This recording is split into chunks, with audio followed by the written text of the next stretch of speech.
성도 여러분 안녕하십니까? 2025년 12월 4일 목요 새벽 말씀 함께 나누겠습니다.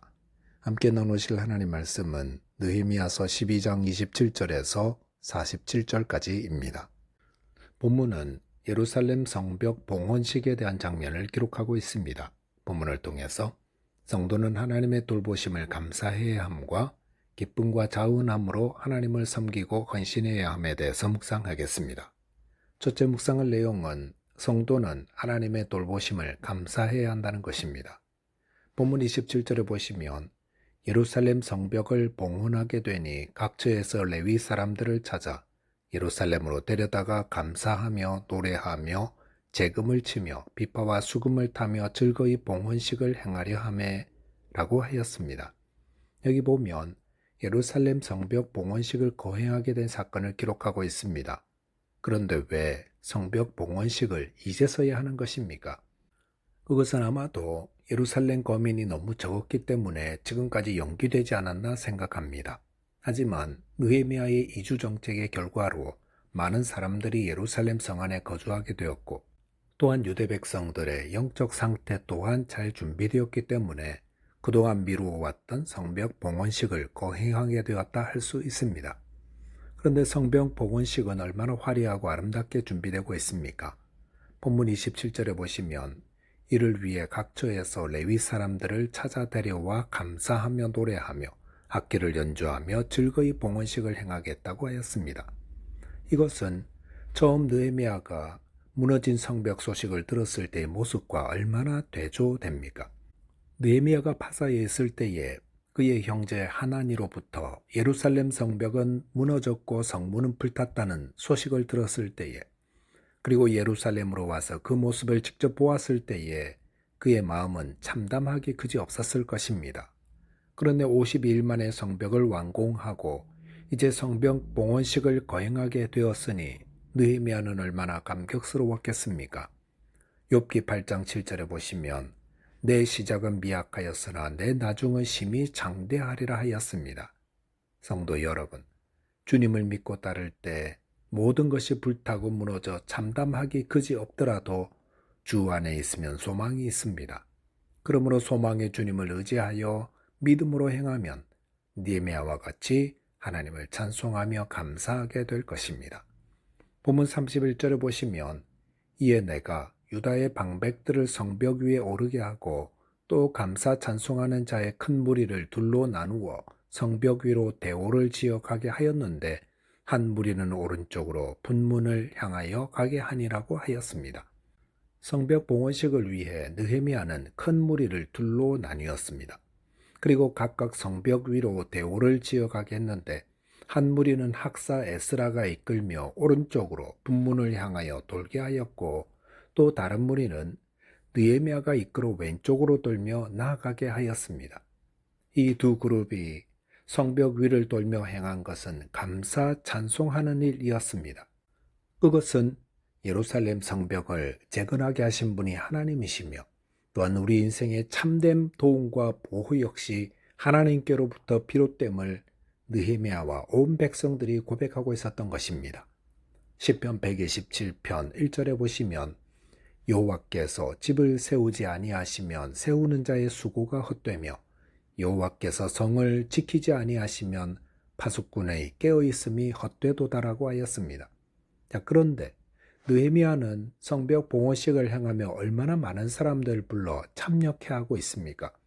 느헤미야는 하나님께서 이 성벽 재건을 이루어 주신 그 감사와 기쁨을 백성들과 함께 누리고 있는 것입니다. 성도 여러분, 하나님께서는 저와 여러분들의 성벽을 세우시고 또 지켜주시는 분이십니다. 날마다 이 고백이 저와 여러분의 입술을 통해 감사로 찬송으로 하나님께 올려드리되 우리가 만나는 사람들과도 나누어야 할 것입니다. 그럴 때에 본문 43절에 보시면 이날에 무리가 큰 제사를 드리고 심히 즐거워하였으니 이는 하나님이 크게 즐거워하게 하셨습니다. 부녀와 어린아이도 즐거워하였으므로 예루살렘이 즐거워하는 소리가 멀리 들렸느니라 하였습니다. 여기 보면 성벽 봉헌식을 드리는 백성들에게 하나님이 큰 즐거움을 주셨다고 했습니다. 찬송가 301장의 가사 지금까지 지내온 것 주의 크신 은혜라 한이 없는 주의 사랑 어찌 이루 말하랴. 자나깨나 주의 손이 항상 살펴주시니 모든 일을 주 안에서 형통하게 하시네. 이 찬양이 저와 여러분의 찬양이 되고 고백이 되시기 바라겠습니다. 둘째로 묵상할 내용은 기쁨과 자원함으로 헌신해야 한다는 것입니다.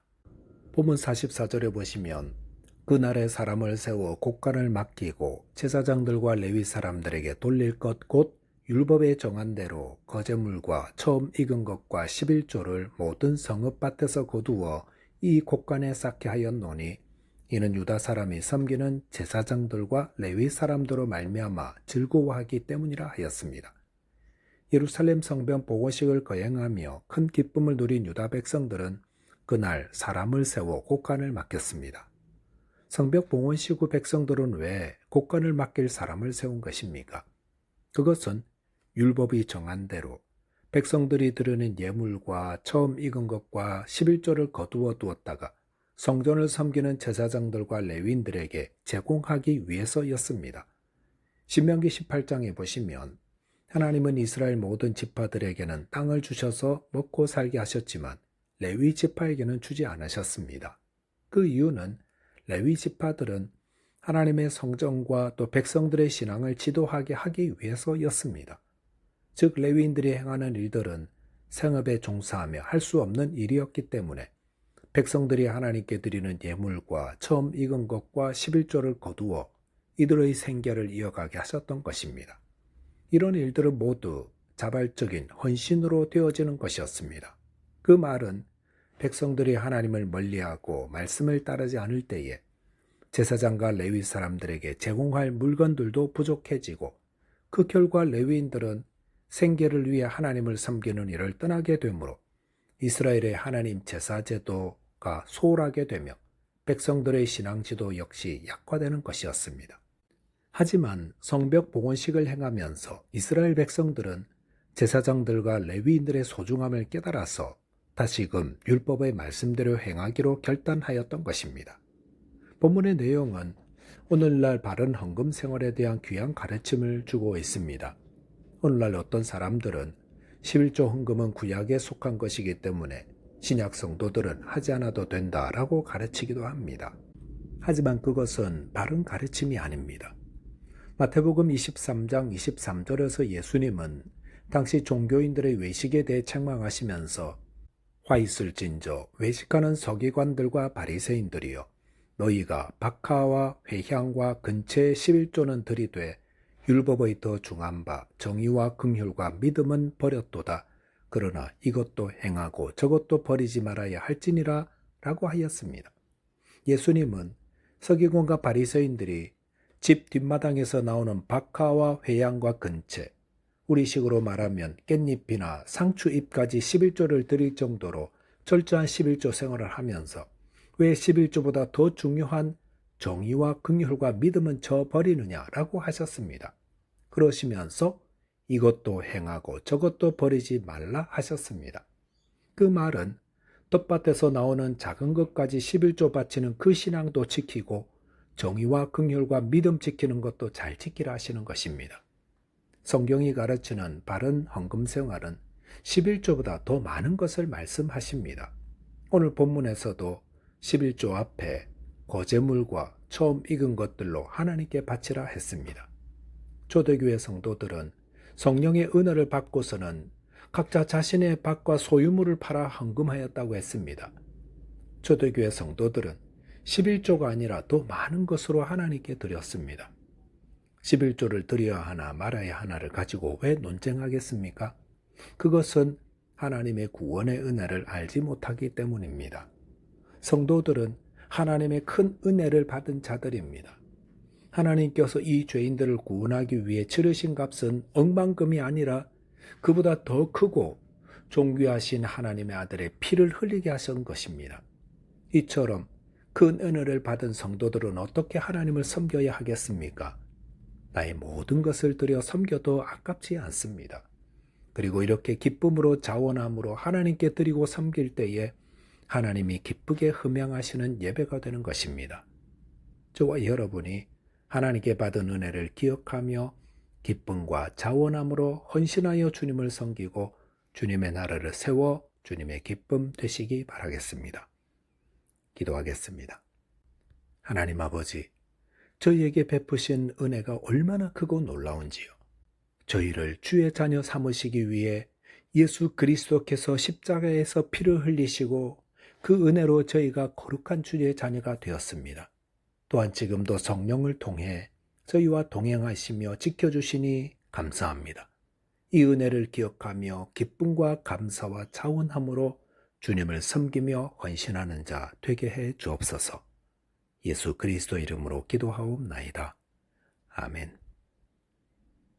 오늘도 믿음 안에서 승리하는 하루 되시기 바라겠습니다. 감사합니다.